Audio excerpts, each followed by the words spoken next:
start recording. I'm recording now, and we'll see how it goes. So today's May 7. We are doing our monthly Emacs meetup. Hopefully more people join while we are doing this. And so what do we want to talk about? I have The a question. hyperbole is pretty Yeah, good. I would I love would to like see. to know more about hyperbole. I mean, going to back to the Emacs conf videos is on my ever-expanding to-do list, along with learning a million computer languages and Yeah, SICP. But of course. I mean, I get you probably get this question a lot because I mean, I took some time to learn org, and that's kind of revolutionized how I do. Usually, you're nodding your head like, "Oh, here comes the org question." It's kind of changed how I do Emacs, and it sounds like I'll be right hyperbole back. on one hand there's a lot of overlap, and it would be like a huge task to learn hyperbole. I mean, I guess what does it do differently than org, or is it not, or am I not thinking about the right way? Is it like totally different than org? We do get that a lot, and we say use them both together. It is different than org. It's broader than org. Lets you use hypertext anywhere. Of course, you can use org links outside of org, but hyperbole sort of minimizes the markup that you need for any kind of hyperlinking that you want to do. So one of the things it does, I think better than org is let you define your own types. So they're not just link types, they're button types that can be arbitrary actions, right? So linking like all URLs is one subset of what hyperbole calls implicit buttons. So we basically give you out of the box like 100 different implicit button types that are all activated by just pressing made a return. And then it decides based on the context what action is going to be taken there. So on a URL, it'll display the web page in your specified browser. Hyperbole takes a broad view and says, okay, well, first I want to get your information connected. Then I want to control how it gets displayed, where it gets displayed, what window, what frame. You have a default for that, and then you can just change that one time, and all of your links then follow that. If you want them to open in a new frame or the other window, you just set that once. So how does it interface with org?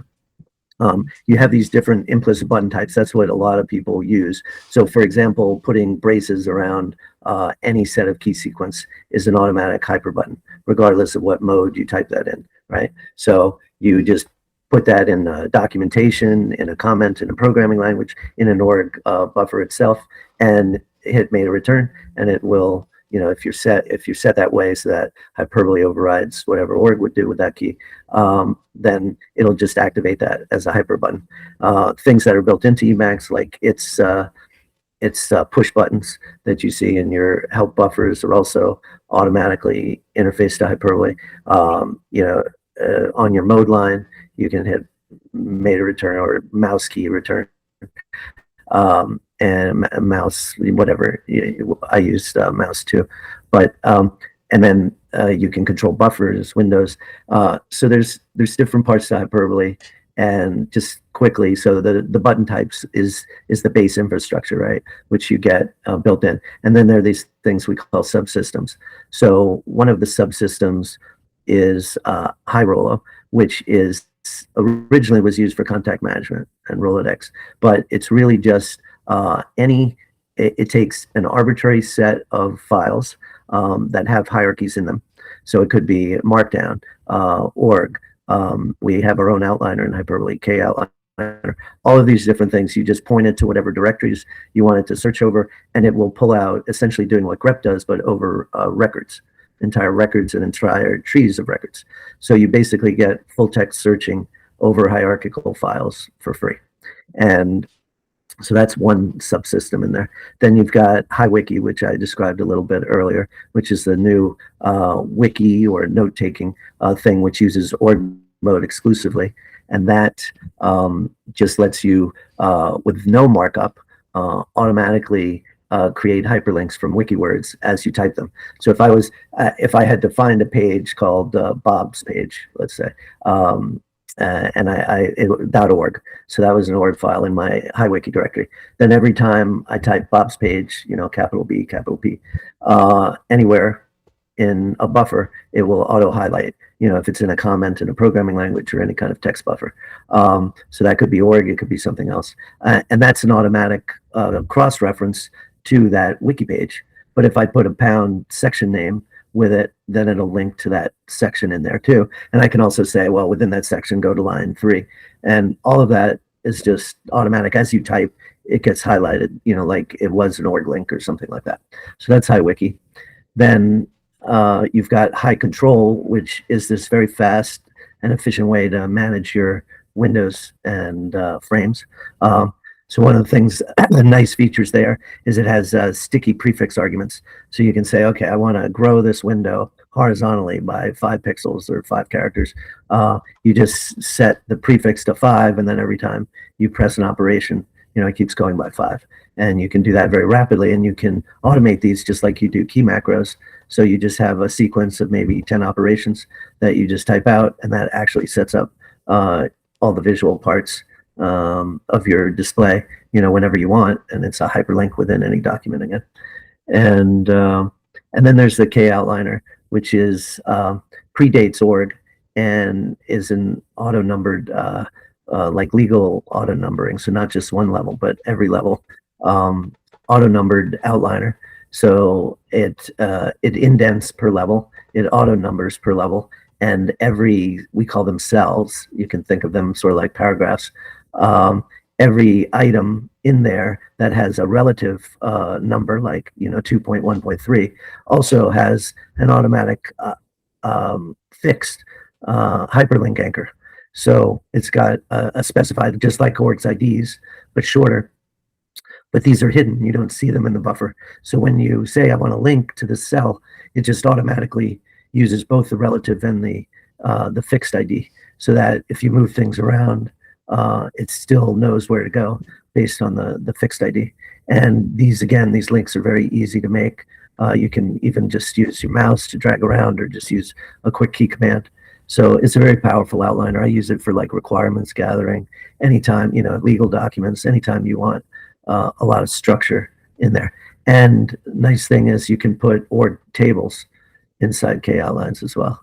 So you've got all the facilities. So Koutliner doesn't use org mode at all. It's a totally separate mode, major mode, but it does let you use org tables within it too. So, some people, it's too structured for them. But the other thing it does is it has view specs, so persistent specifications of how I want the outline to look. So say I just want to see the first 2 lines of every cell in the outline, and I don't want blank lines between paragraphs anymore. I just want them all to blend together. You just type a couple characters, and the outline gets set to that. And of course, you can embed those view specs into your hyperlink to go to a cell. So you can actually say, when I go follow this hyperlink, give me this view specification of the outline, and it'll just all. So I probably should show you what that looks like if you guys want to see. Yeah, that would be beautiful. Yeah, I do have one quick question. sure, go ahead. I tend to run Emacs with the NW or no window system option. Yeah. Do you need a graphical interface for Hyperbole? Because you keep saying No. buttons. No, well, okay, so good question. Everything works in terminals. It's and it works back to Emacs 28.2. We're very fanatical about not having all these requirements and allowing people to use whatever versions they want. So Hyperbole requires no external packages beside what's in Emacs. We have started doing a lot more with Consult. So optionally, you can add Consult, and you'll get really nice interactive searching, but no external packages required, no graphical user interface required. In fact, we pretty much do everything just from the keyboard now. And even though it has an extensive mouse interface, we don't require that you use that at all. Okay, so let me just get this page. Okay, so let me share my screen here. Share my window at least. Maybe that'll look a little better. Okay. Let me know if you can see it. Nice. Go there. I get there right. Too many windows. Okay. Can you see it full screen now? Yep. Okay. So this is just so it comes with its own demo like Emacs does, and you can just scroll through this. and it's got if you links to the videos and links to documents. Now we've added, you don't see that here, but in the README it has a list of articles too. And so here's an example of some. These are actually, yeah, these are implicit buttons. So one of the things we did is add a YouTube video. I found it implicit button type. I found it difficult to play sections of YouTube videos. It would start, you could go to a start time, but you couldn't end it at a specific time and just show like 7 seconds.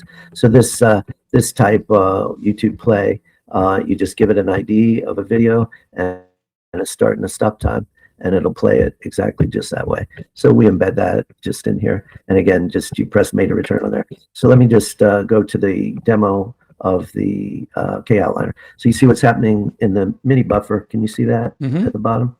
Let me just uncover it. So you get the menus appear in the mini buffer, and the first capital letter of each item is a key. So it's just a key sequence to get to it. So I hit Control HH, I get the menu. Then I want to go to the Koutliner, so I hit K, and sorry, I clicked out of my window. Then I hit K, and then we have an example file, so E.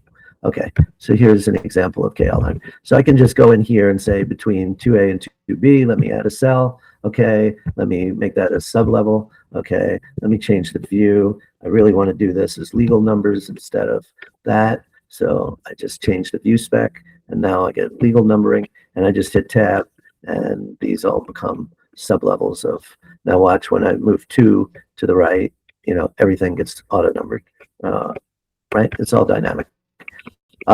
So hidden in here, I change this view to this, it'll show me the hidden IDs that all start with zeros. So those are embedded in a text property essentially in each cell, and that's the permanent hyperlink that you can make to each cell. So let's just put it back to legal. I think I got a problem there. And oh yeah, I left that in. Okay. So, and if you want to, so I was saying you could embed view specs in a link, right? So let's find a link here. One way to link is to just say, put this at, you don't even need the @ sign, but the angle brackets, and then a relative ID. So watch, we've changed the relative IDs to legal, right? But we still have this permanent ID. So when I made a return on there, it displays it in another window.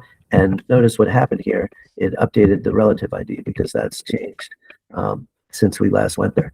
So all of that's automatic. I don't worry about it. I just say, okay, now why did it display in another window? Because that's the default, is all links get displayed in another window, but that could be another frame. It could be the same window. That's just one setting that you make. So all of this, like right here, see the braces, I always type braces around key bindings because these are hyperlinks now. I can just run that command, made a return, and it activates. But wait, what if I'm looking at something and I don't know what the hell will happen when I press that? There's a Control H capital A on any kind of button will tell you exactly what it does. It'll show you the type, it'll show you what the action is, it'll give you all the documentation.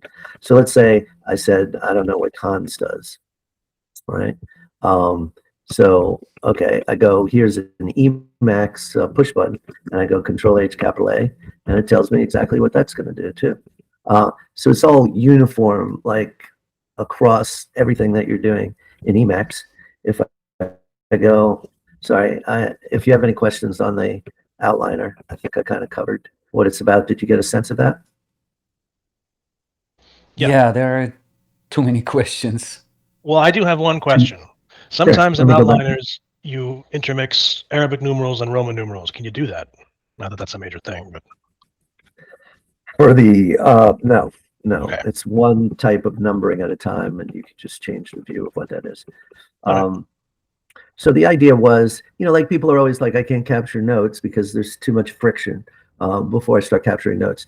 And so what do? I just say, you know, I want to create a Koutliner file, a.kotl, and I got my first cell in there. So now I say, okay, let me add 5 cells. Okay, I just add a prefix argument, and now I got all those cells. So, and I tab, and I get this whole tree going. So it's eliminating the friction. I don't have to think about numbering. I don't have to think about structure. It's all there automatically. I embed my hyperbuttons, you know, by just typing them out. So if I said, I don't know, let's see if it works here. If I said, hi, wiki, here. Yeah. Oh, because I have to turn it on. Let me turn on HiWiki mode. Okay.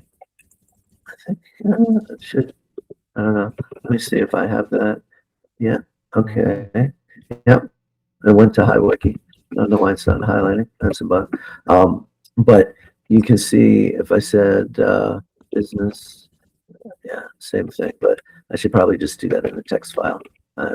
It's just not doing it here. So if I go /temp a dot text and I say business is good, is it HiWiki mode? No, I turned it off. That's why.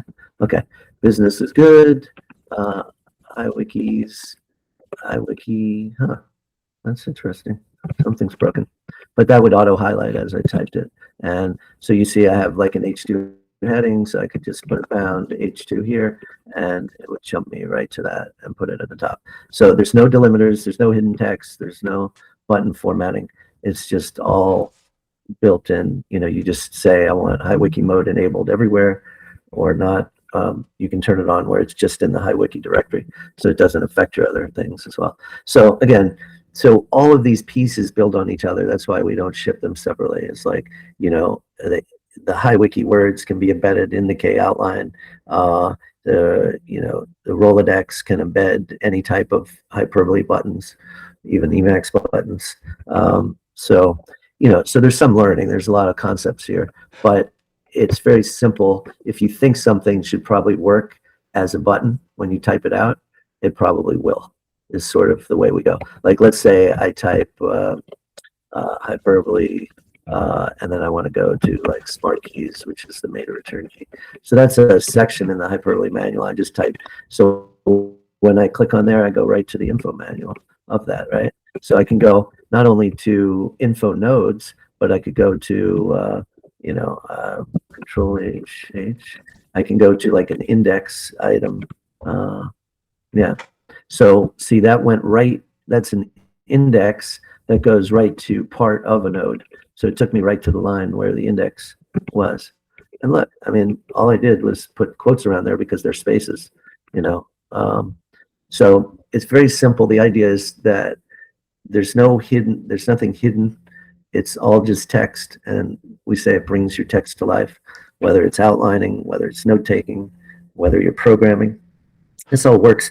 You know, part of what hyperbole does is when you've got tags files or LSPs that back up your programming, just press meta return on an identifier. It'll take you right to the definition. You don't have to. You can be 5 subdirectories below, you know, a tags file or whatever. Just connect to your LSP, and it's all automatic. So you don't have to learn a whole bunch of keys. You just do meta return, which you can bind to a different key if you don't like that, and all of a sudden you're getting hypertext everywhere. Everything's interlinked. Your cognitive load goes down a lot once you learn a few basic concepts. And again, you can just learn a lot of this from this interactive demo right here. So we were talking about shells. So here's some stuff you can do with shell commands. So see, I just wrapped that in the braces, and then this is all live. So what is this saying? Let's just go to the hyperbole directory. So anywhere in here, I just did meta return, and it took me to the hyperbole directory. Now when I list files here, these are live hyperlinks too, right? Which could be in the subdirectory. So I can just open that up with meta return, and I'm there. So, you know, it makes Emacs much more live than it was before, because everything that you spit out basically is interlinked. And this is really cool. Say, like, I don't know, hyperbole is installed in some directory, right? And I want to make a link to a file in that directory, but I don't know where it is. So let's say I can do this. I can say, let's just make a variable, or we can use an Emacs list variable or an environment variable. So we all know load path exists, right? And then I'll say, you know, highwiki.el, right? So that's a link that'll work on anybody's system, regardless of where they installed hyperbole, because it'll actually pick out the right directory from within load path and, you know, man path, Python path, and it'll take you right there. Now, for list files, that's automatic. We don't even need the variable. We can just type them anywhere, and again, it'll go to the right directory. And so I could say, okay, I want to go to, line 6, column 5. And I just made a return on that. And it Nice. takes me right there as well. Very nice. So, people get the wrong impression about hyperbole because it does a lot of things. That's very I'll difficult. tell you, yeah, that's my kind of initial. It feels overwhelming. Like you look because at I it, told you about everything. Like if I told you about everything in Emacs, you'd have the same impression. right? That's like that's what felt about it. I just like I understand the problem that it solves with the buttons and things like that. Right. But like when you try to look at it, it was like, oh wow, this is huge, Yeah. right? And that kind of, I think that's what, like, that was It- my impression. Maybe right. It's probably a lot hard. of people It's hard to also, take the time, right? right? But like, is your brain is large, hopefully, right? And you get a lot of use out of that. AI is large, and people can't stop talking about it. So it's like that. It's both infrastructure and interactive user interface that supplements whatever work you do, right? So people get org because it's a major mode, but really it's doing a lot of that constrained to the major mode, right? Right. Because it's dealing with multiple programming languages, and it's got, infinite amounts of markup that you have to study and learn.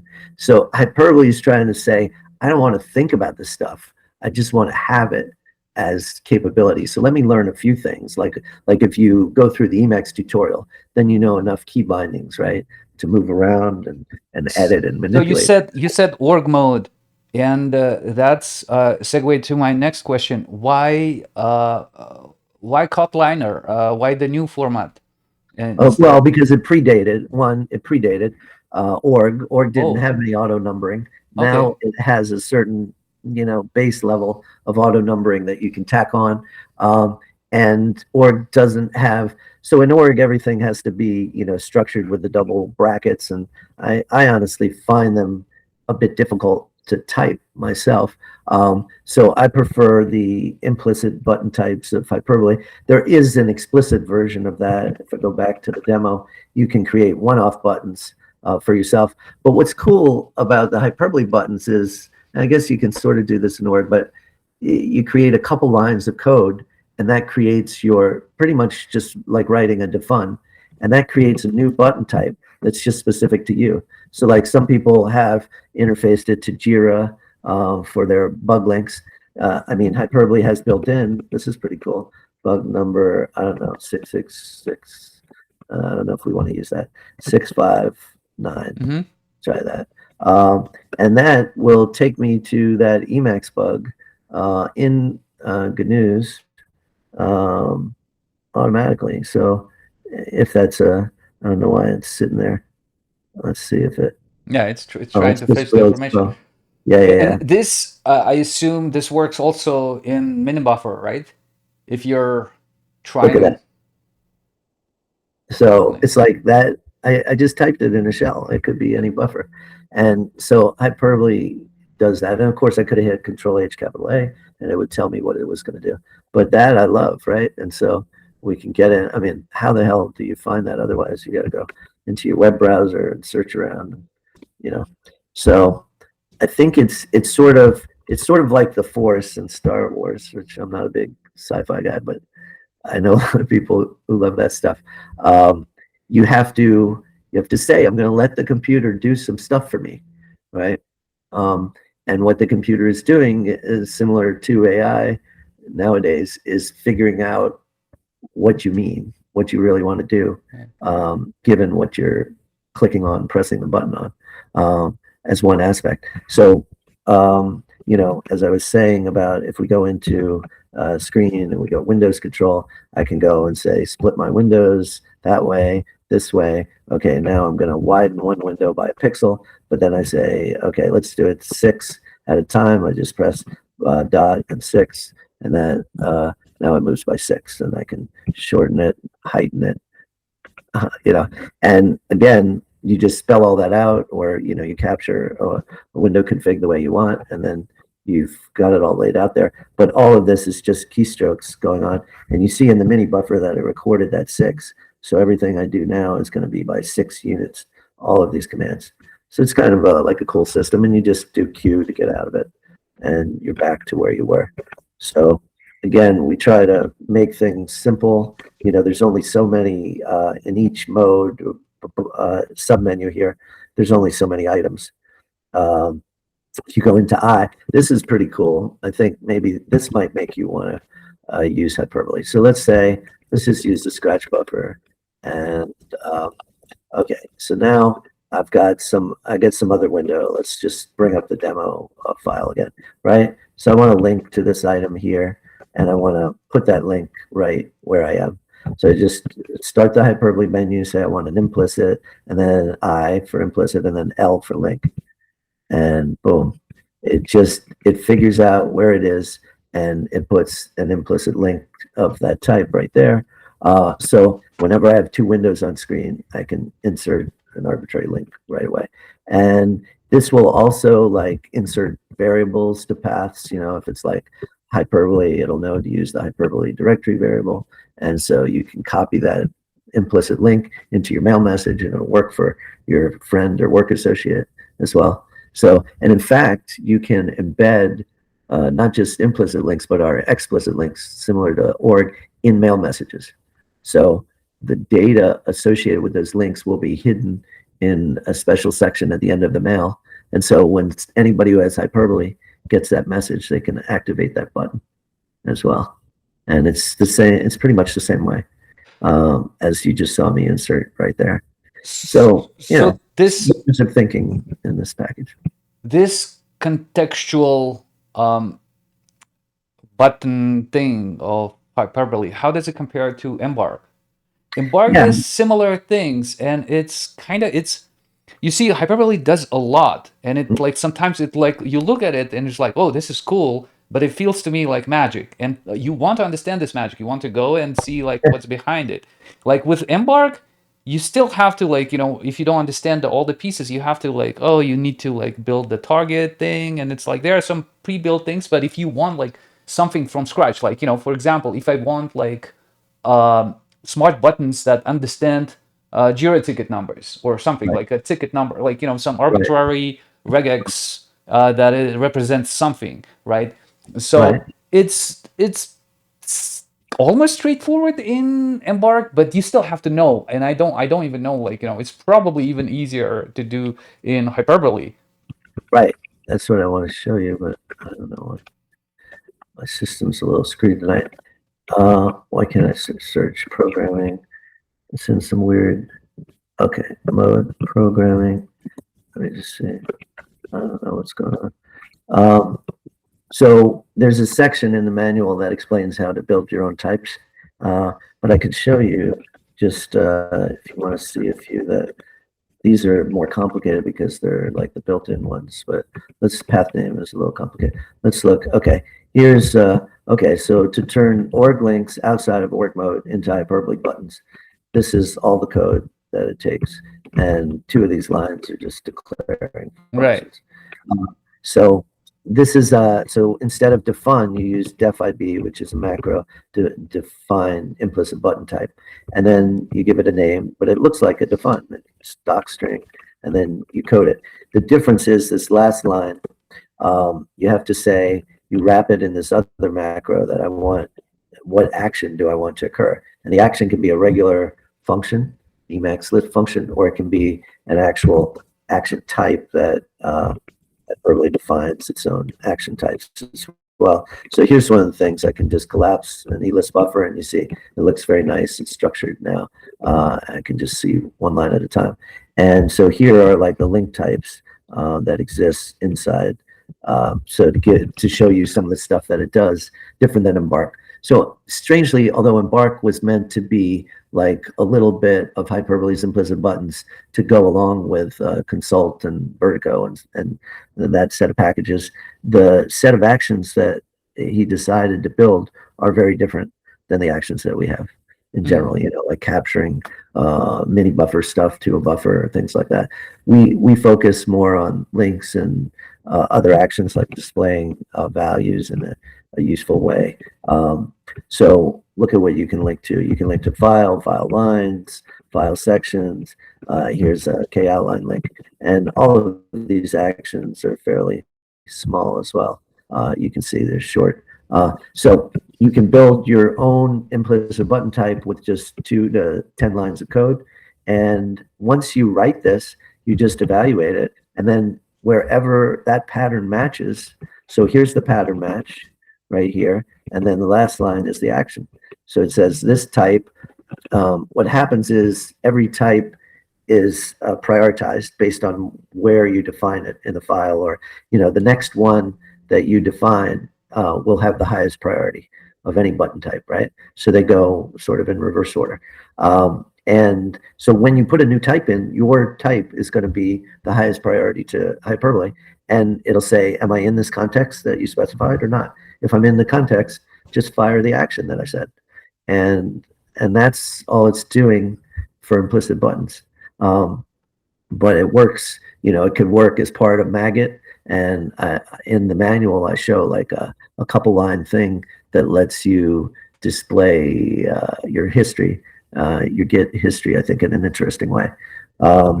There's all sorts of, we actually have link types to GitHub, GitLab, even Git itself, that are very easy to use. So you can link to GitHub bugs, almost any of the parts of GitHub. That's actually done in this as part of the social media. I'm probably driving you away from this now, but just to show you that these are all implicit buttons here too. So you can say, FB add if you're a Facebook guy, Git, I want to go to this repo. Here's I want to go to this commit in this repo, and look, it's just text. There's nothing to it. But all of that's predefined and preloaded in Hyperbole as well. So I think the GitHub stuff we find very useful. Like you can get a set of your issues. You have a default repo here that you can define, and then you can just say GH issues, and I'll show you all of them to you. I don't know if I have any defined. Yeah, I have Hyperbole defined. But what does it do, like when oh, you didn't see it, but it showed the issues because I'm only showing you the window. It went to my web browser and it displayed all that. Oh, it displays it in the browser. Okay. Yeah, sorry. I could share. I could share my whole screen. But... No. It's fine. I thought like because we have multiple things with like to work with Git and GitHub, right? Like we have Forge and all this. Right. That's right. Actually, I built recently, and I haven't published it yet. It's not on Melpa just yet. I'll maybe like later I'll show a little package in relevance.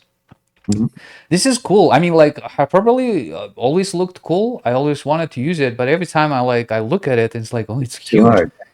I don't need like certain aspects of it, not yet at least. Like maybe never would need them, but I don't know. Maybe it's finally time to give it a try. And it always felt like you cannot. It's like that is really hard to go a la carte.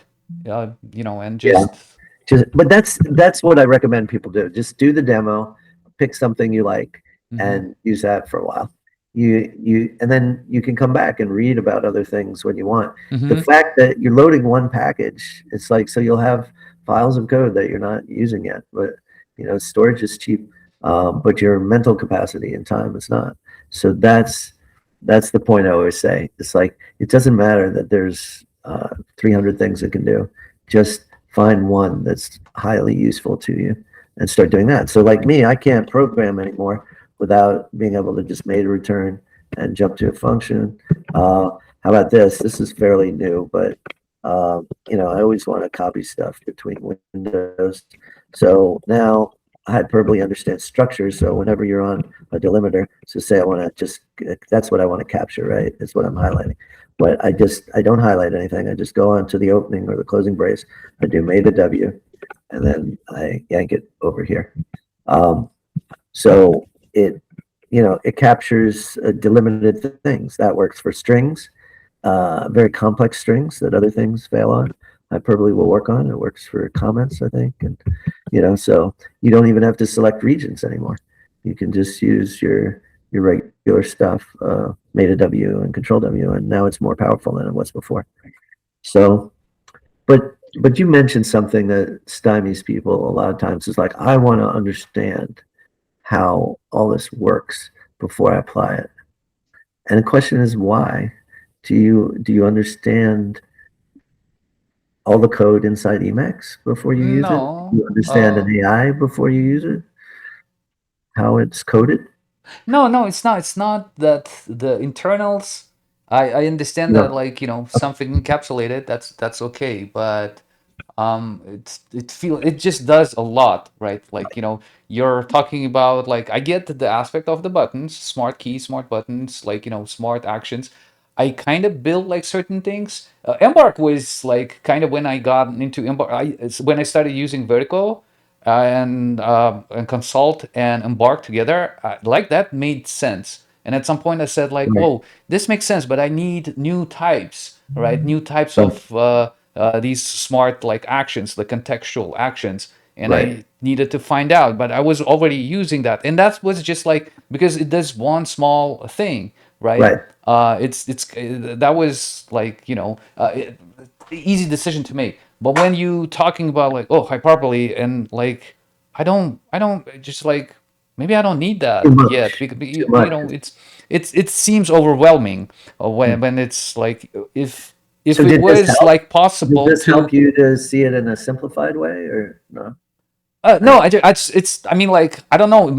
I don't think it's just my personal problem. It just feels like it's a big project with maybe org say, like, it's not. I'm not saying that, like, with like certain criticism. The org mode felt the same way to me. The way how I learned org mode, that I started with a simple file, tasks.org, and I started like collecting things into org mode, and then whenever I have like some misunderstanding of something, or like something that I was confused about, or something annoyed me, I would just put a to do thing. I learned how to do to dos, and Mhm. then that become like a kind of a meta list about the org itself, Right. and I learned, and then I used org features to go through and then, like, slowly I learned agenda, slowly I learned, but I always knew, like, org is something big and huge, and kind of like I eased myself into it. I think That I. sounds With like the org, same strategy will work Right. here. Yeah. I mean, it's certainly what I recommend because it's easy. We all agree. There's a lot there. It takes a while to master across all of it. So you just take your time and you find things that are of utility to you, and then you read about other stuff as you get interested. That's how I think everybody learns. So start making the same notes, about hyperbole. Just go through the demo. It's less than a half hour, and you know start making your notes about there. I mean, we use org all the time now and have started embedding it, making hyperbole more and more useful to org users. And the same way with consult and vertigo.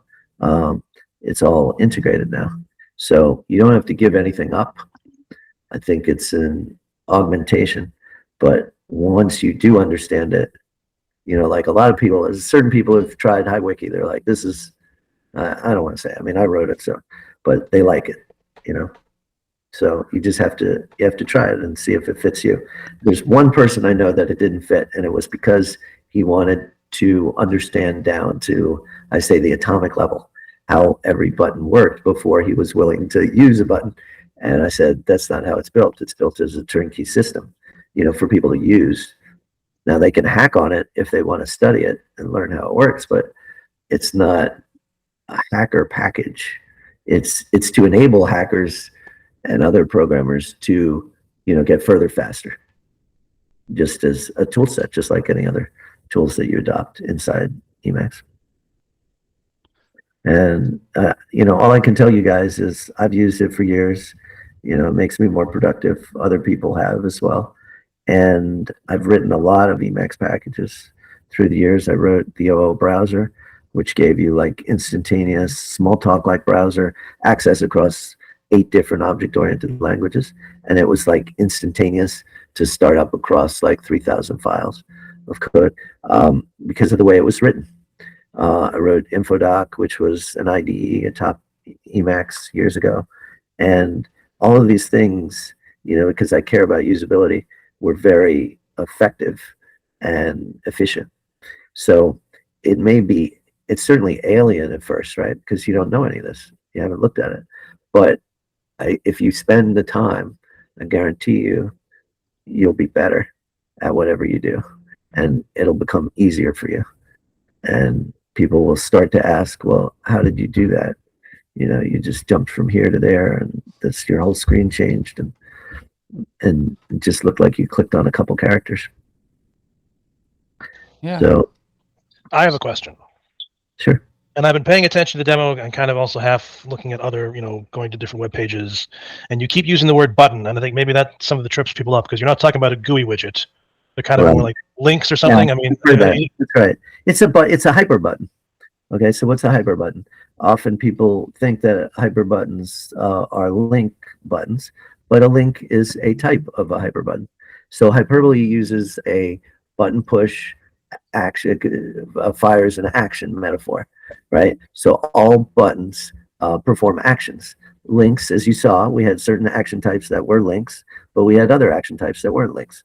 So you can have a button that links to something, or you can have a button that runs 10 shell commands and transforms what's displayed on your screen. A button that trades stocks for you. It's arbitrary because you just define types. You define a new type of a button. So let's say like the Jira tickets, right? So I define 6 lines of code. I get a Jira issue type. That's my new button type. Now, how many Jira buttons do I have in my information space? An infinite number, because the type works across all instances of the text that the type recognizes, right? So I might already have a million buttons that don't work of a certain type because I haven't defined the type. So I define the type once, and now I now can activate a million different buttons that spread across thousands of files. So how cool is that? And you can do different actions conditionally on the same button, right? Yes. Yes. That's right. You can do it that way. We try to, keep them sort of, I think it's easier in a lot of cases so yeah, there is like say org. So in places where we want a lot of conditionals, instead of just making an implicit button, we actually write a function that handles all of the org context in one, and it's just a set of conditionals. So we call those smart functions. So like smart org, smart Python. And in that function, which is run the same way, you hit meta return, it hits that the check, am I in org mode? And then it says there's 10 different contexts. Let me check all these contexts, but it's all isolated into one function. So you can go to that one and see it. But when you go and say, what's going to happen in this context? In that case, it's going to show you all 10 of those conditionals, right? Because there's only one function, and it's going to give you the doc string for that one function. So it's better when you isolate down to one, but in some contexts like that, it does make more sense to connect multiple actions together. Right. Yeah, that is very interesting.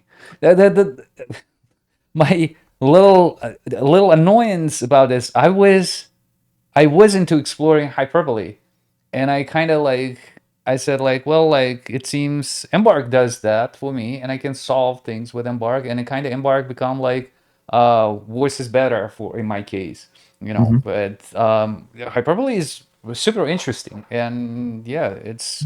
I mean, Embark doesn't have any of the subsystems, so you've got Embark does solves a specific kind of a subset. You can use them together, right? I think Embark has better.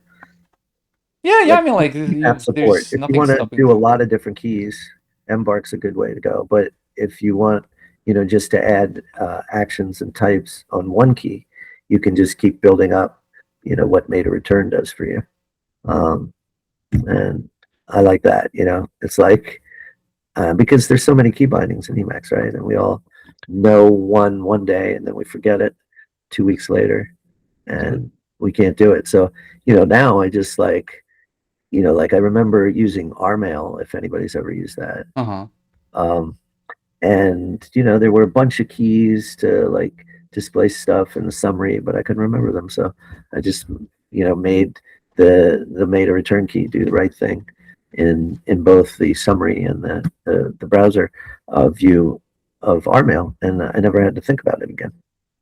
So I think that's, you know, it is sort of building up primitives, which is one of the things I think that gets people stuck. Is it's not just, you know, a fixed information management environment. Mm-hmm. It's the idea is that as you gain skill, you tailor it to your particular type needs, your information viewing needs, and then it becomes that much more powerful, you know, because and you're solving that problem once, and then you don't have to revisit it. Yeah. So what's the leverage that you get out of that? You know, it's a lot. Like you know what you saw with to follow an Emacs bug that used to be very hard for me to Right. look something up and reply to it.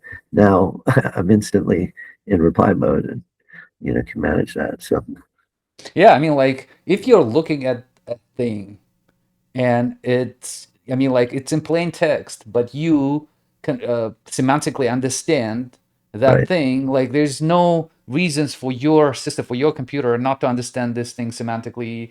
There's right, like, you know, if you're looking at it and you see that's like, yeah, to the computer it's just plain text.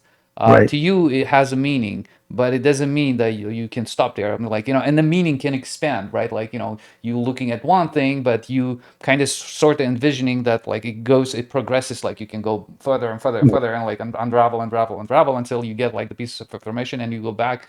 And it's like, yeah, it's, I know what you're talking about. It's really, I can show you like kind of a, like things I like over some time I built like for myself, but it's compared to like hyperbole, there's a lot like things. This is more like primitive. Is it okay if I steal Yeah, the sure. share? And I think, you know, people have recreated little bits here and there because people want functionality like this, but you know, they miss that bigger picture that this can all be Let's integrated see. and you don't have to, you know, use 5 different packages or understand those. All right. Let me move this sharing floating thing.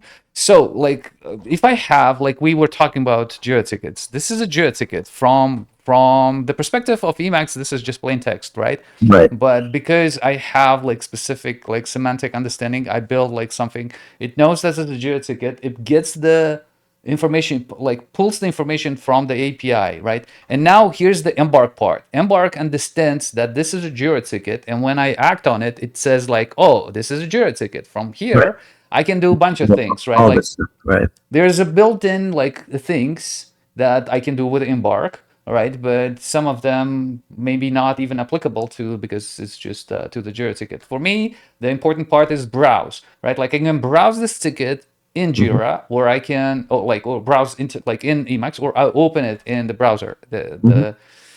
Right. So this is, and like to do this, it calls like my internal package implementation that like, you know, pulls that things. And you know, this is like defaulting in hyperbole. This is what always attracted me. I always wanted this in hyperbole, Hmm. but every time I look at hyperbole, I'm like, oh god, like I don't know, like, you know, it's probably will take me forever. No, you What? should have just read But the section on how to build your own yeah, text. but like, yes, that I kind of lied to myself because like Embark kind of felt like, you know, it's a gateway drug. I got Right. in, Yeah, I but get like for this to happen, you actually have like, let's go to my Embark config. Let's find that Jira ticket thing. It's not even here. I don't even know where that is. Because I specifically have it in a different place. Now, like you see, like these things can be scattered across the config, because it's specific to it's in, oh yeah, I have like Jira.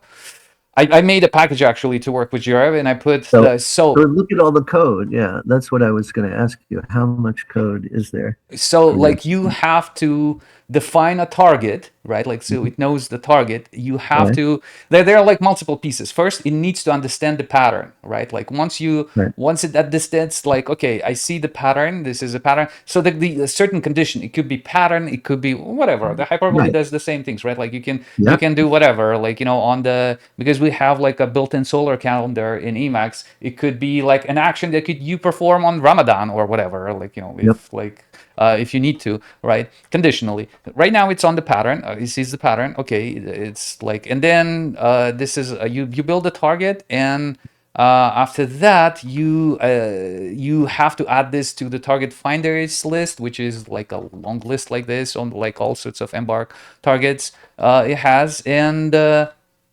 then you add like a function, right? Like, oh, this is the function, and it adds the keys, right? Like it has a key map for each of these. You have to, you see, there's certain complexity.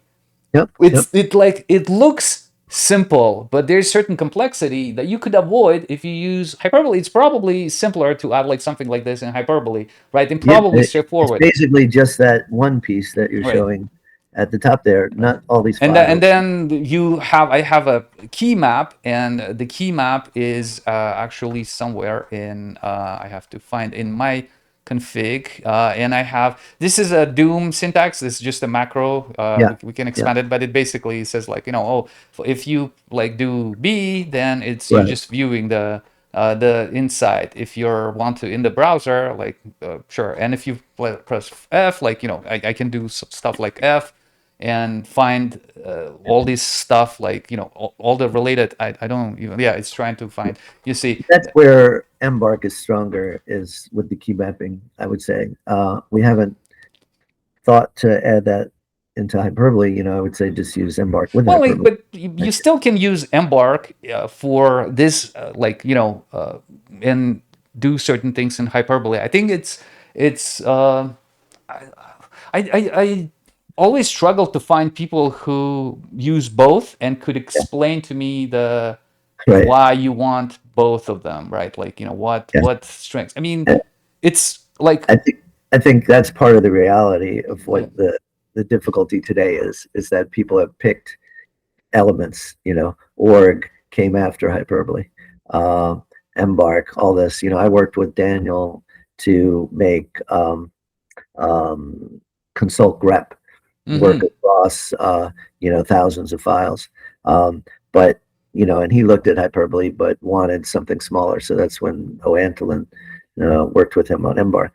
So these things have come out of desires Yeah, that yeah, people. no. I mean, like, I think you need to understand the the idea behind a thing, right? Like once you understand the idea, and you can, once you grok the idea, you can take it and apply it. Right, In yeah, I use email. I'm a Vim user, right? Like the idea of Vim modality is really it's. But I've been using Emacs for a long time. I use the Neo Vim almost daily in terminal when I need to go to terminal, and that's fine. And I don't see them, like people say like Emacs or Vim, and I don't see their competing things right, here. They are not like there's they're non-competing ideas, because deep down they are like incomparable, right? Like they categorically different things. I like Vim because of the idea behind it, but it doesn't have to be like specific implementation of like Neo Vim or Vim.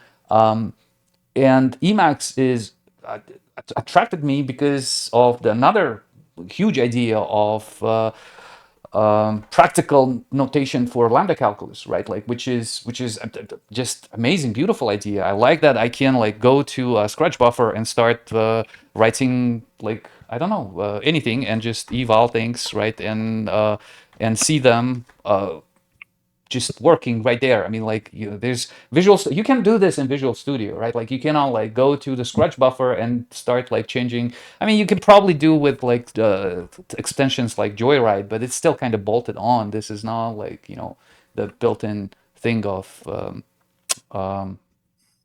of the editor.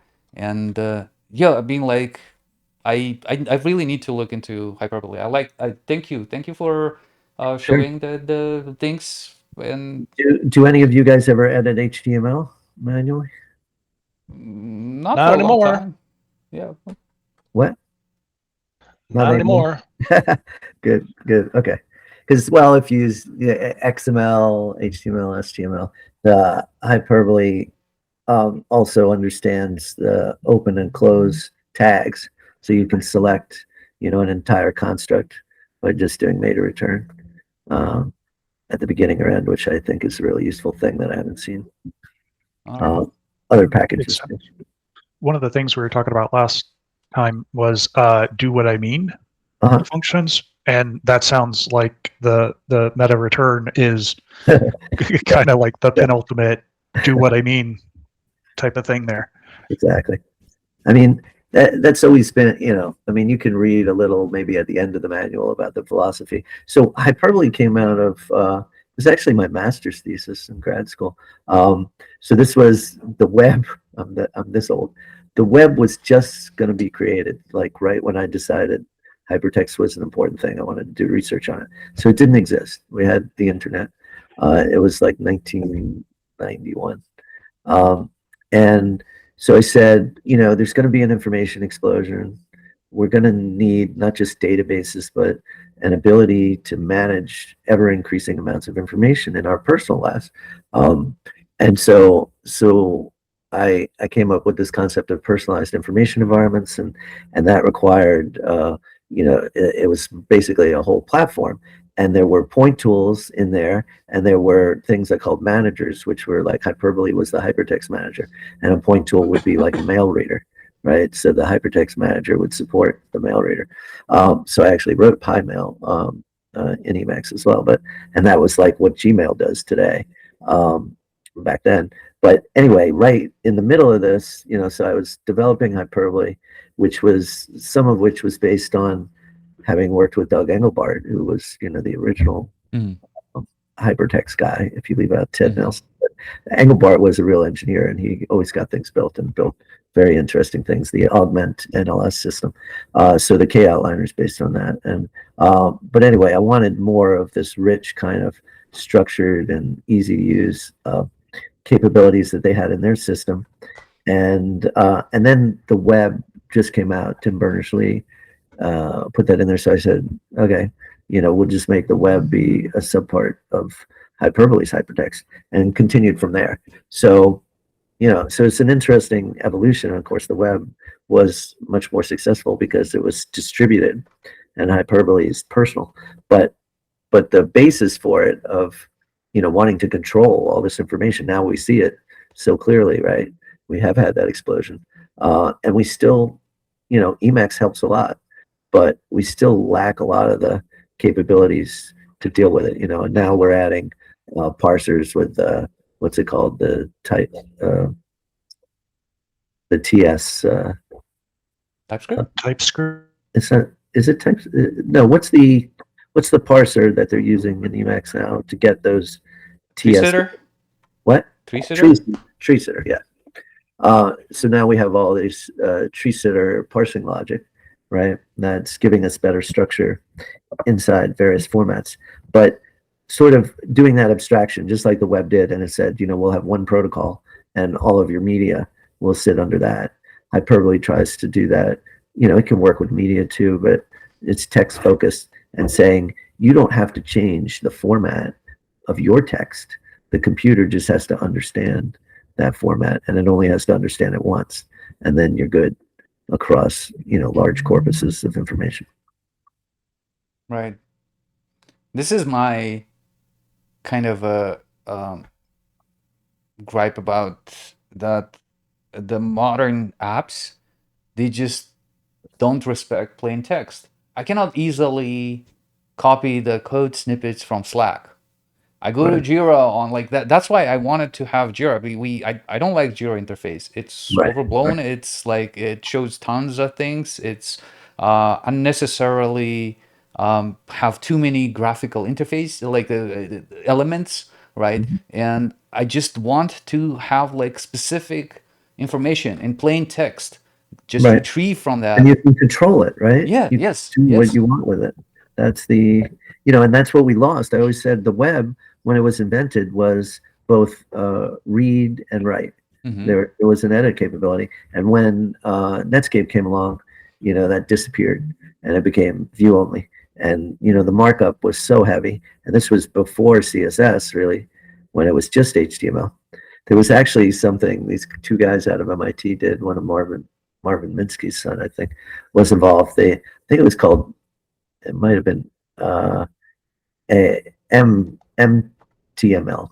But it was basically a Lisp adapted to STML, HTML type structure, right? So they came up with a set of tags that instead of just being for markup were actual full programming, sort of like, I forget what it was called, but some other brothers built a system that was popular for a layer, whatever their program was called.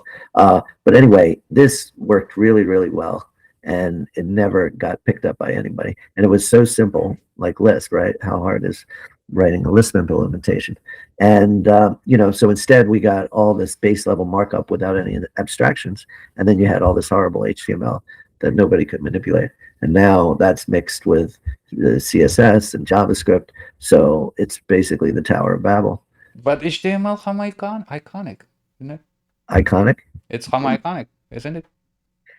Well, I mean, I think, everybody's debating now what's going to happen in the world with AI, right? Is it going to eat all the jobs? What are people going to do and stuff?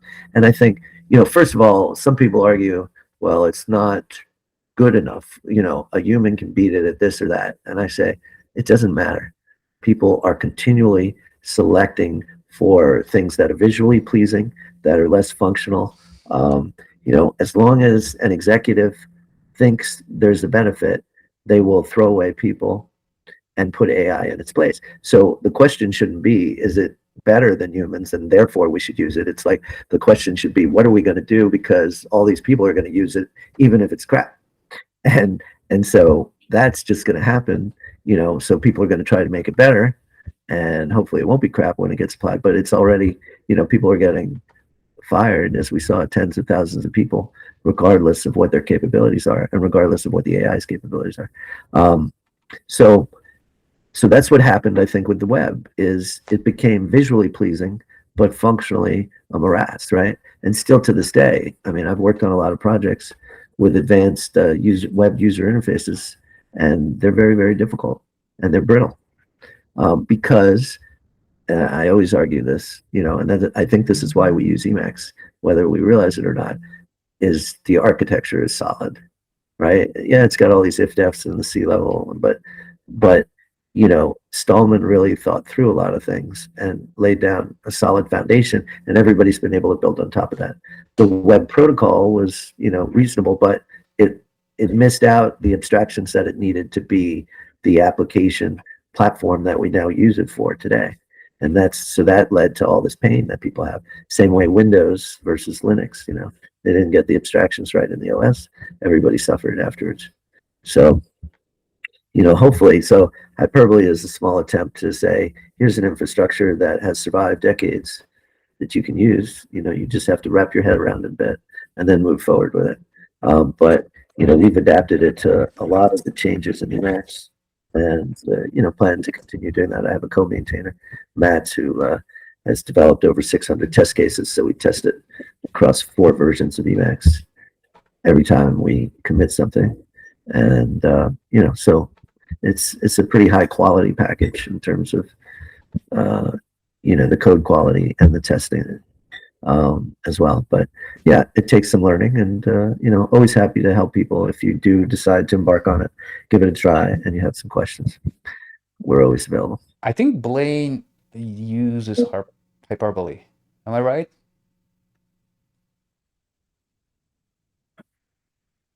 Blaine, you there? Oh, you're muted, Blaine. Maybe you walked off. No, I have seen, I think, Robert talk at a prior Emacs conference a couple years ago, and I was intrigued by it. But it's, yes, you do have to wrap your brain around it and put some effort into it. I haven't done that yet. This is a good time to do it. I mean, we need to get the next version out. You can get it off Melpa and it's pretty stable, but there's a few things and some documentation we want to do to it to make it full release. But so it's a good time with the HiWiki in it now, and just a lot of new consult support and other org features as well. So just take it one step at a time. That's all it takes. It's not hard. It's just allocating some time. Right. Right. But I think there are like this is like fertile ground for good ideation, especially today. Like people they say like, oh, like does it even matter what kind of language? Does it like, does it matter like if it's Lisp or Python or whatever? But what I found with like LLM specifically, when you give an LLM, it's like closed loop system where it can evaluate the code through the REPL, through live REPL, actual like Lisp REPL, not like some Right. like Baby pseudo REPL like Python, which is not real REPL, right? And it like if it can evaluate the code in that loop and observe the results, it just stops guessing. It like starts reasoning empirically. It's really beautiful. I actually forced I built an MCP that talks to Emacs through Emacs client, and I forced it to play Tetris in Emacs, and not just like run it, but like actually try to win, and like I can try it, like, and show it, but probably it just takes a while until a model understands like what you That's want from cool. it. So you feel like you could interface to an LLM and give it whatever arbitrary goal you wanted it to seek, and as long as it could test if it's getting there, it would do it. Yeah, I mean, like it has like my LLM has access to my entirety of my Emacs session, right? Like everything, it can run things, it can change sometimes it gets into the very difficult state. Let me share my And screen. is that your own custom thing built on an Oh, existing picture? yes. Let me explain. So, where do I That's what I start? want. So, if I mean, like I can run it and show it to you. This is a session I was doing. Like, let me start. So this is one of the. There are so many different packages now that I mean, like it works in ECA, and this is GPTL. This is I was like doing something. Let me close this. It works in GPTL as well. So basically, what I have.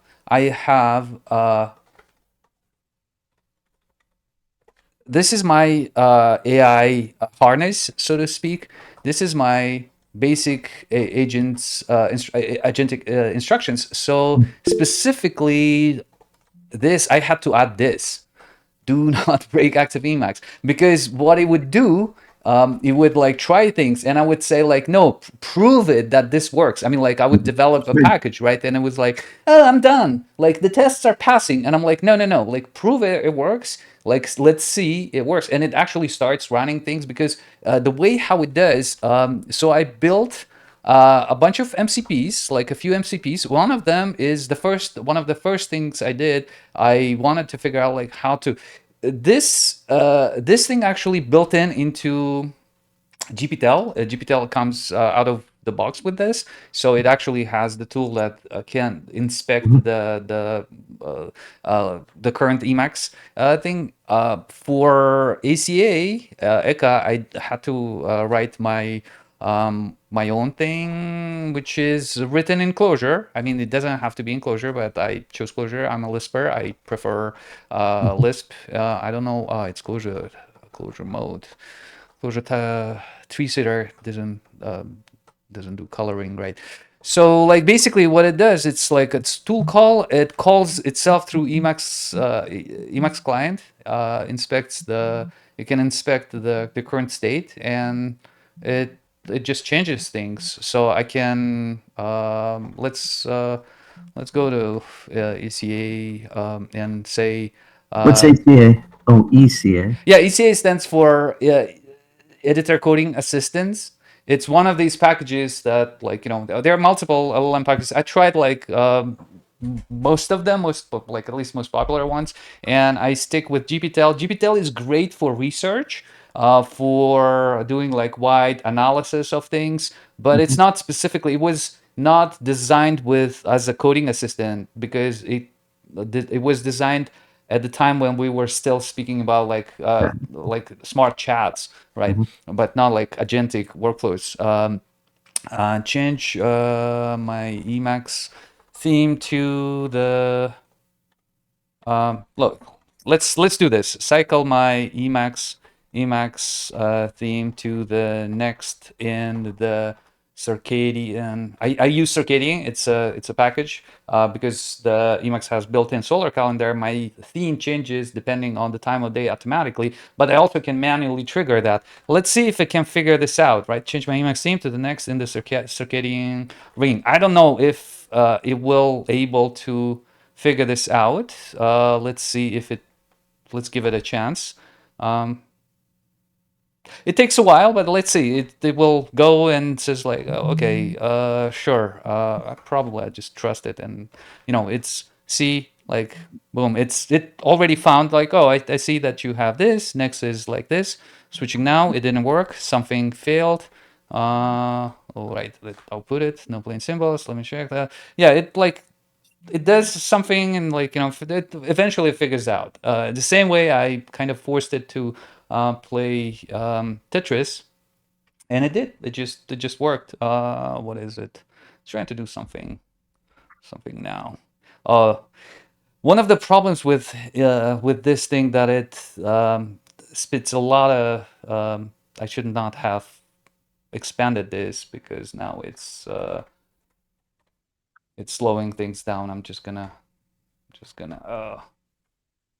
that's the curse of Emacs. Whenever you want to try to show something, it just No, but that's useful. I points you. see. Okay, It just so had a it's trying to do like it keeps calling, but it figured that I have like the themes. All right, so it's changed the theme, right? Like it's changed the down switch to I don't like this one. Let's do the next. Then it will do. So it's pretty useful. I mean, like you see, don't like this one either. See, let's see how it goes. Okay. Oh, too bright. What's great? Oh, like still too bright.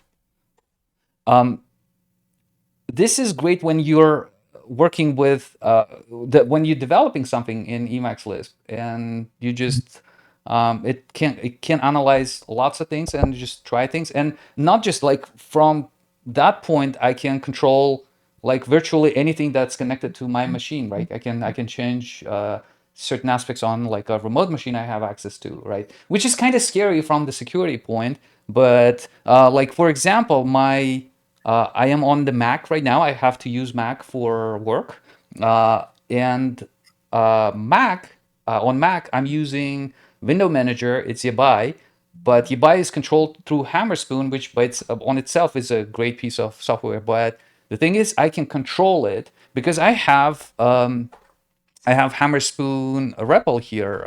If I only can find it, space Hammer Moreau. So I don't know if it will show if it's cannot delete properly. If I do something like I just alert, hey, I don't know if it shows through can you see it? Oh, you can see it, right? Like, so you can see I have like this, it's just the alert come through the Hammerspoon machinery, right? Like, and Hammerspoon has a lot of stuff. Let's see, let's see its API. So there's like tons of like interesting things, like that's one of the chooser, one of the things. You can see that you can access battery, like the different applications, Windows, and you can do like, for example, I built I pretty much wipe coded it, this thing. You see my now I can replace the window here with my Emacs window, because and you see it works like buffers in Emacs, and this is a system thing. So like again, if I do something like this and I can swap them, hopefully, well, it didn't work. Oh, like this, right?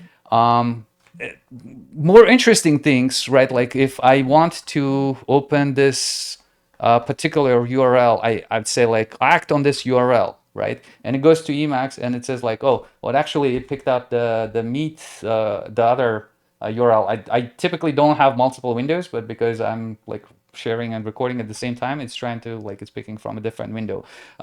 But if I open in my browser something like a Jira ticket, for example, it knows that this is a Jira ticket. It can act. So this way, it's kind of like my Emacs become like my orchestration of, well, like, of the system. I can and like, because LLM has access to it, I can tell it like, hey, go change, like, figure out like something about like this app, like, and it allows you to build like some complex UIs, like, or not even UIs, like complex integrations, right? So if I have, let me move this this way. So if I have Slack, for example, and remember I said like, oh, it's not so easy to extract text from Slack, but with this, it says like, oh, I see two like threads, which one you want? And if I do it, it goes into Emacs. It asks API and says like, this is in org mode.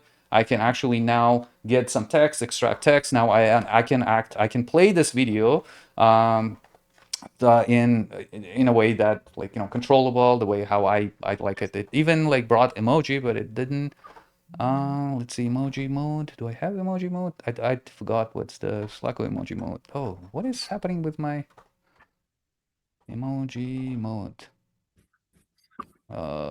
Slacko emoji mode. Oh, this one. Yeah. Oh, here. That at least it has emojis. I don't know why it didn't enable it by default. So yeah, you see the things that you could do when you give it a closed Lisp system that it can act on it. It's that you can do very interesting things. Right. Yeah, it's great to see how you've got it integrated already. And does the tests, when you're having the AI run tests, is it running inside your existing Emacs, or you use Yes. I mean, like, I'm within Emacs session. I'm developing. I would like, typically, here's the package I've been. Where is it? just in a Lisp subprocess? Is that? Yes. I was developing a package, and just recently I would have a bug. So let me show the package what it does. So I wanted something like this, right? We have oh, my Emacs is completely broken for some reason. It doesn't. I think maybe I should beg out and let you guys continue here, but thanks for having me. Yeah, thank you for coming. The hyperbole was it's really interesting. I'm glad we did it. So I have one quick question about that.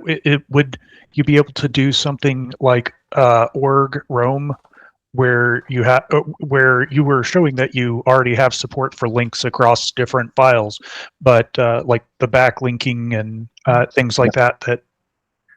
Yeah, that's what HiWiki is meant. So there's going to be, right now there's HiWiki, and so it's constrained to org files that are named for wiki words, right? So not, generic names.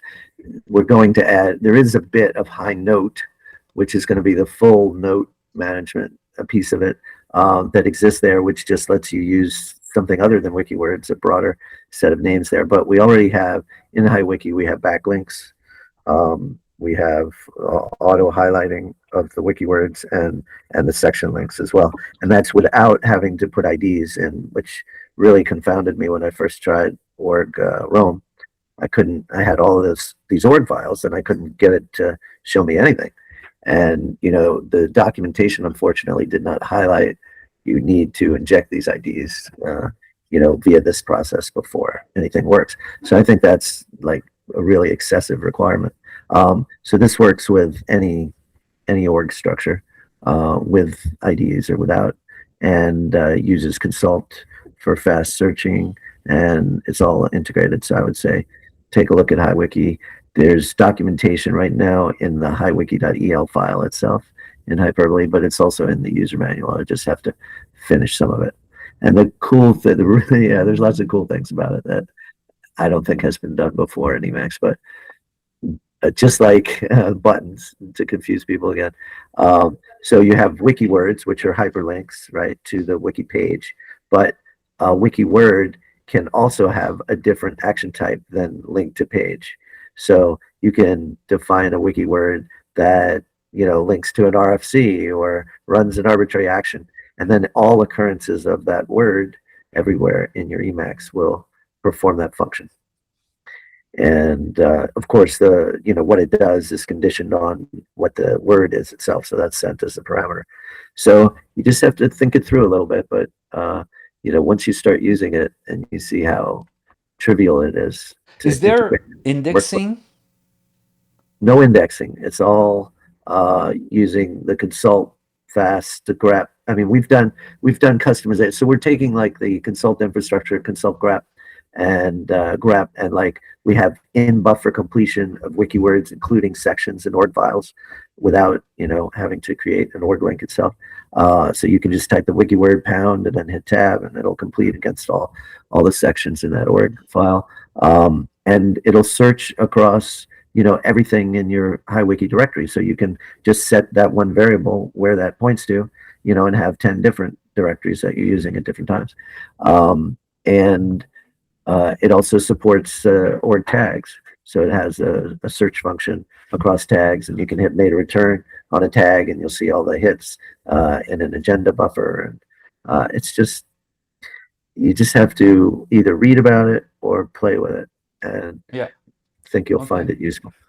So is it, I imagine it's not, it scales like as your number of notes exceeds 20,000, where that becomes, you start getting performance issues with.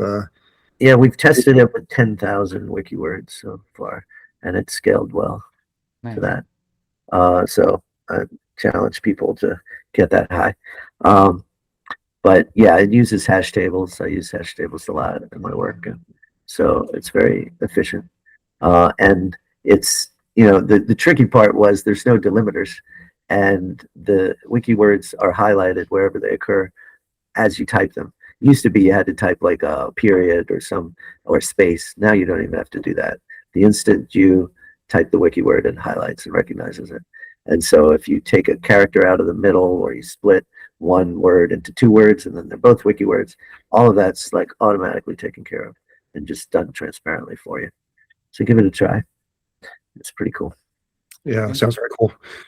Thank you. We did go over that plan. I didn't realize you weren't here when we covered HiWiki, but you can play back the recording since Ag decided to record today if you want.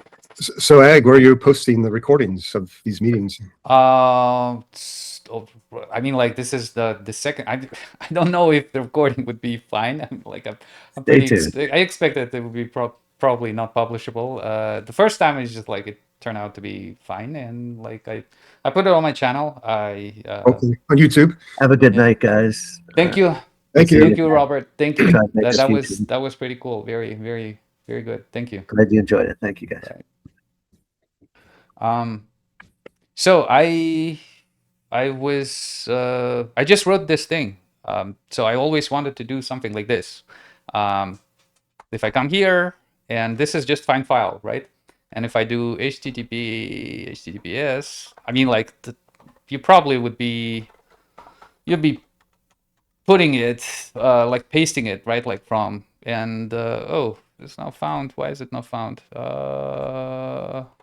GitHub, HTTPS, github.com, Melpa, or whatever. Melpa, right? That's the regular GitHub URL. Oh, why is it? Repos, Melpa. Hold on. GitHub, Melpa. Am I? Oh, I have a bug. I have a bug. It worked. I promise you, it worked before. Let's see. I have to. It's the best way to find bugs is to show it to someone. Yeah, no, I was working on it, and maybe I introduced this bug. It was working, I promise you, GitHub. And if I do something like, yeah, it's not parsing it because I have a problem with caching problem. No, not found. Why is that? It's probably, well, I'll fix it. And so basically it just opens, let me pull my browser. Not this one, and there's remoto here. Let me do dark one. So it just you type the link, and it opens it in the red buffer, just GitHub link, and yeah, that's all to it. You can do like GitHub, and then you can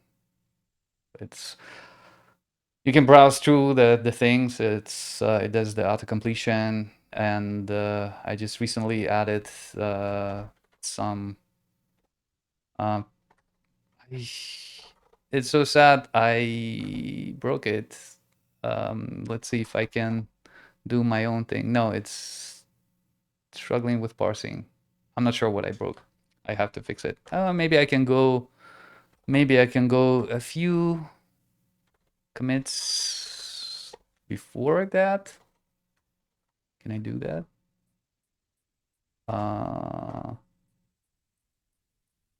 Let's do on this one. Reset on this. All right. Hard reset. Let's do this. GitHub. And we were saying Melpa. Melpa. No, it's something with the token. Could be internal state of my system, something when I was showing. Anyway, I'll fix it. It works. It's actually pretty useful when it works. You can browse your GitHub repo in the red, and it's That's crazy. it's pretty cool. I don't know how I broke it, but I need to look into this. I was just working on it just before the meeting, and it was working. Probably. Oh, you know what? Where is my cache stored? Oh, I know.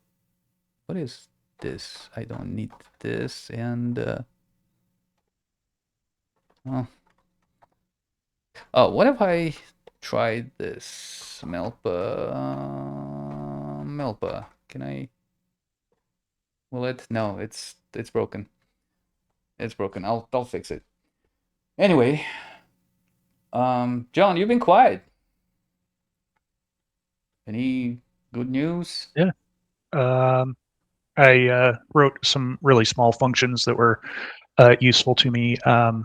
Like when we're at work, we've got the log system that we pull things from, and it has often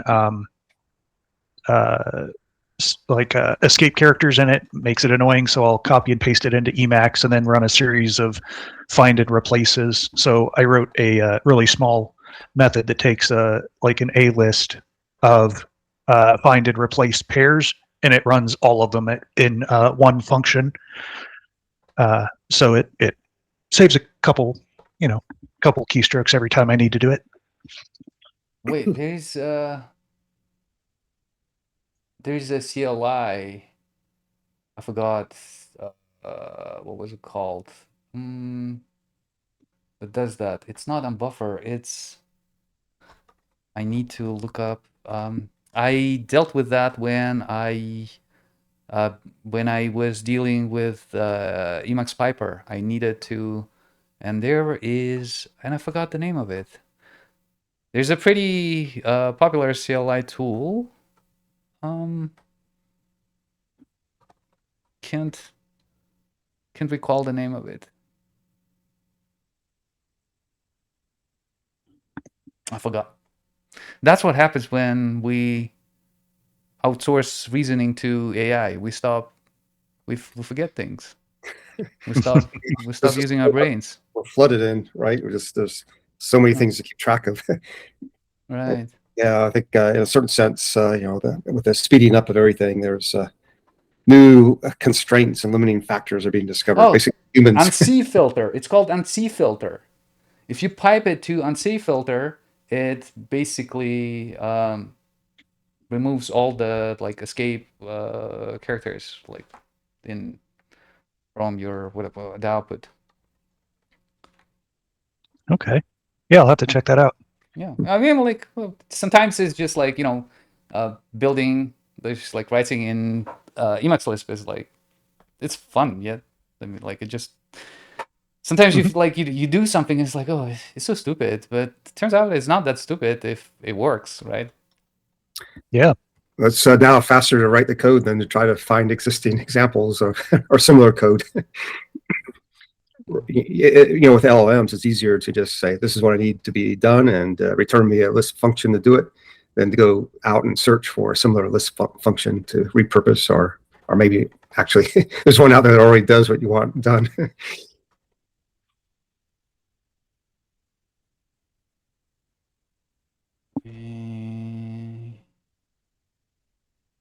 It's bugging me. I don't know what I broke. How did I break it? Because in my previous session, it's something between the Emacs sessions. Something is being cached or something. But it's actually it's really nice when you can see you don't have to clone nothing. You just can get the any repo. You can browse repos that way, and Something to work on for next month. no, it's a small enough and it was working. I promise you. I did something stupid and there's some cache probably. So what's Throw it going on into with Dr. ECA. Moore's?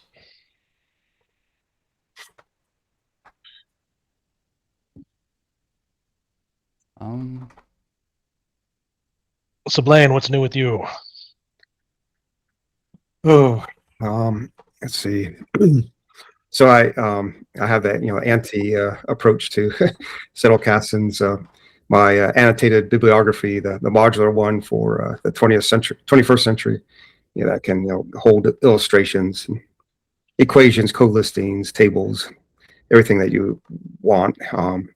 And so I was revisiting that project. That was the project I was going to talk about at the Emacs conference last December, but my broken leg, I didn't get my video recorded in time with too many surgeries going on. So I was revisiting that today, and that's maybe in a few weeks I can push it out to Melpa.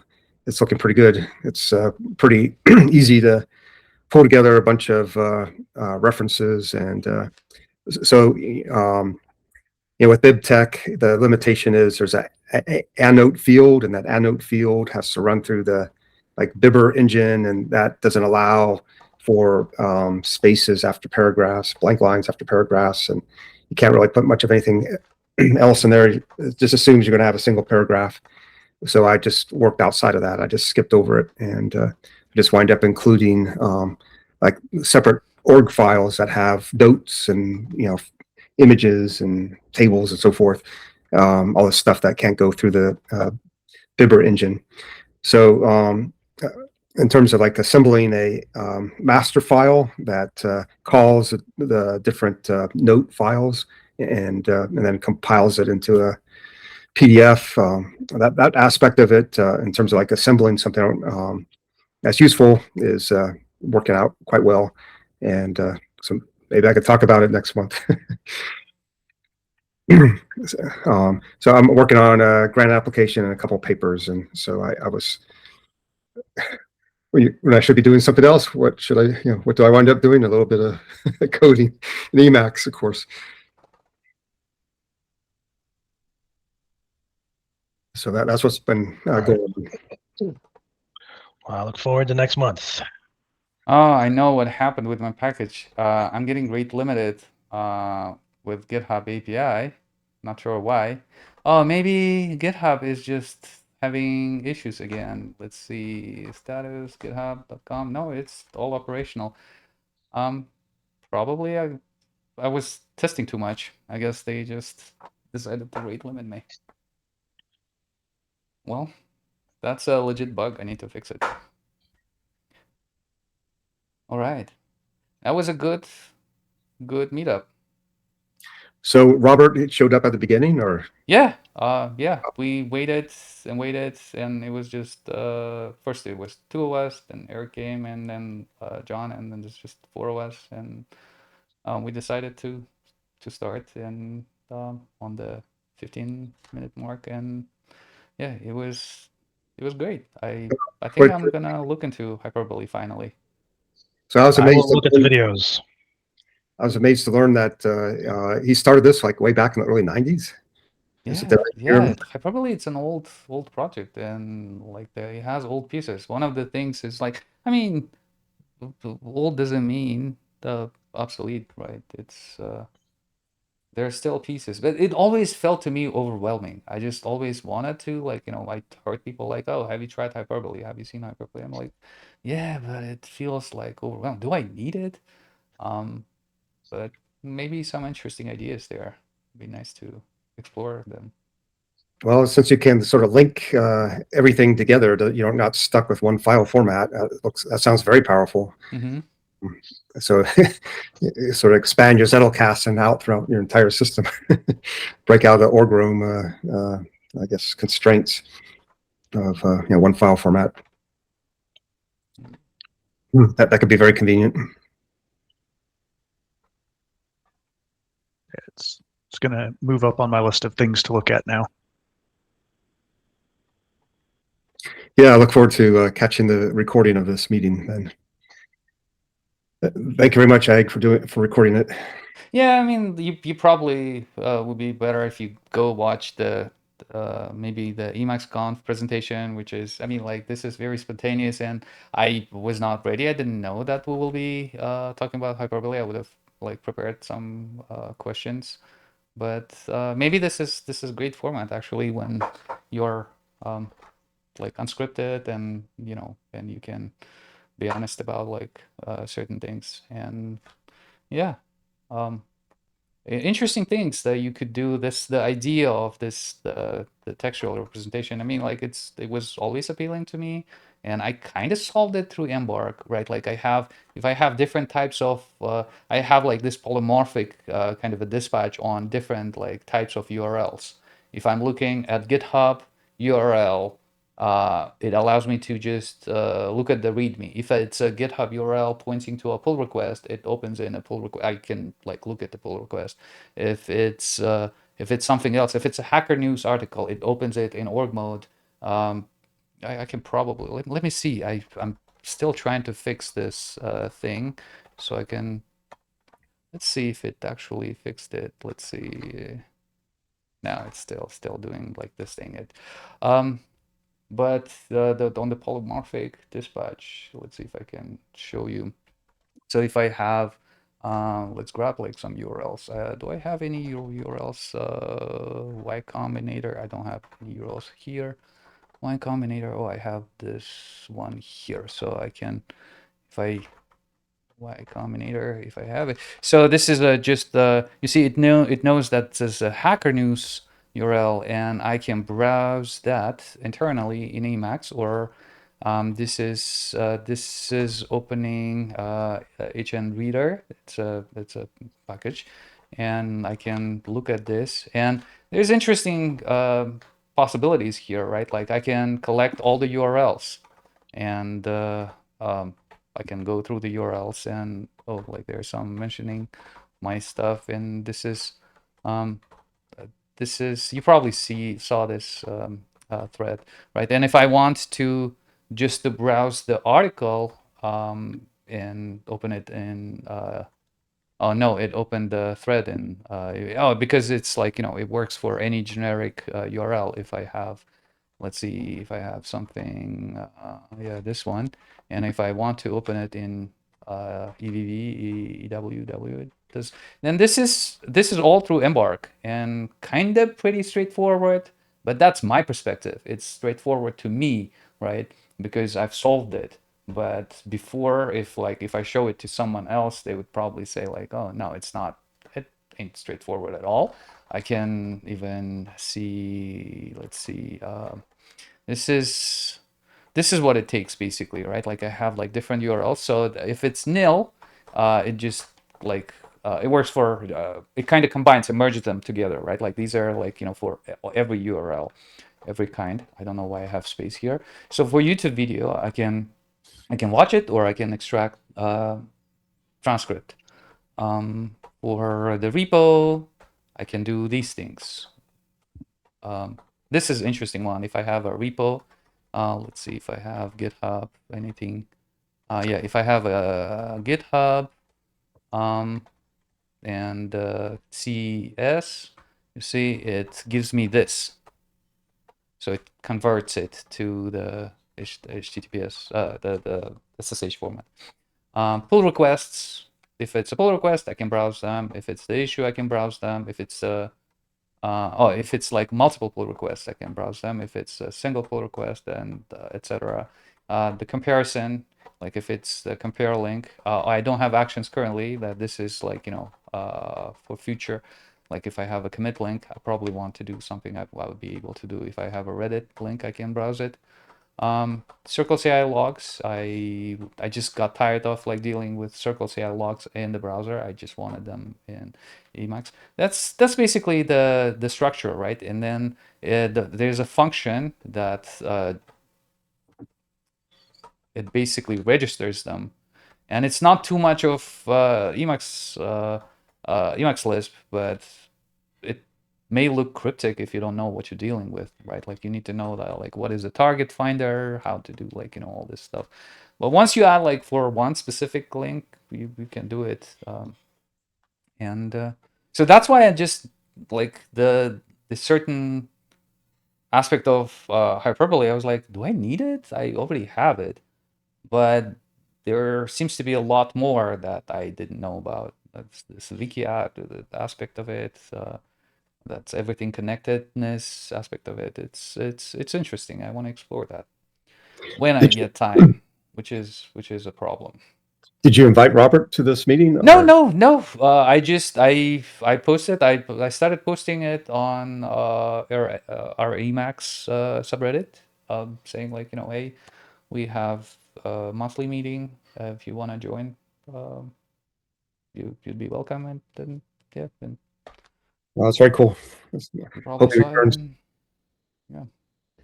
yeah. What else do I have? I don't have any other interesting new things. I think that's it's sad that I can't show you browsing browsing my stuff. And I haven't checked out your YouTube channel. Have you interviewed any interesting people lately? no, again that I didn't have time. It would be, yeah, I need to resume. If you are willing to participate, do like just one-on-one or to like multiple people interviews like we have right now. That would be cool.